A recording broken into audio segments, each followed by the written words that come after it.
আজকের কবিতা মিলন ফকিরের লেখা স্ট্যাচু।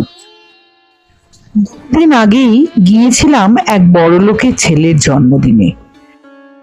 চারিদিক আনন্দে ভরপুর, ঝাড়বাতির তারাখসা আলো, টেবিলে রকমারি খাওয়ার, আর প্লেটের চেয়ে মানুষের খিদে কম। যার জন্মদিন সে ভাগ্য করে জন্মেছে। সবাই বলে, সবাই হাসে। কেউ গলায় পরায় সোনার চেন, কেউ হাতে বাঁধে দামি ঘড়ি, কেউ আনে চোখ ধাঁধানো উপহার। দাম লেখা থাকে, ভালোবাসা থাকে না। আর গেটের মুখে দাঁড়িয়ে আছে একটা ছোট্ট ছেলে, বয়স হয়তো জন্মদিনের ছেলেটারই সমান। মুখে মেকআপ, রং মেখে স্ট্যাচু হবে। নড়লে চলে না, হাসলে চলে না, কাঁদলে তো একদমই না। শর্ত একটাই, 4 ঘন্টা পাথর হয়ে দাঁড়িয়ে থাকো, নগদ 1000 টাকা পাবে। হ্যাপির গান, বাইরে ছেলেটার পেটে বাজছে ক্ষুধার কোরাস।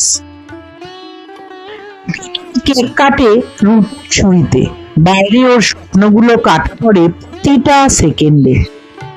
একজন জন্মেছে সোনার চামচ মুখে নিয়ে, আরেকজন জন্মেছে শুধু মুখ বুঝে সহ্য করার জন্য। জন্মদিন আসে বছরে একবার, শুধু একজনের পালন হয়, আরেকজনের পার হয়ে যায়। 4 ঘন্টা পর ছেলেটা আবার মানুষ হবে।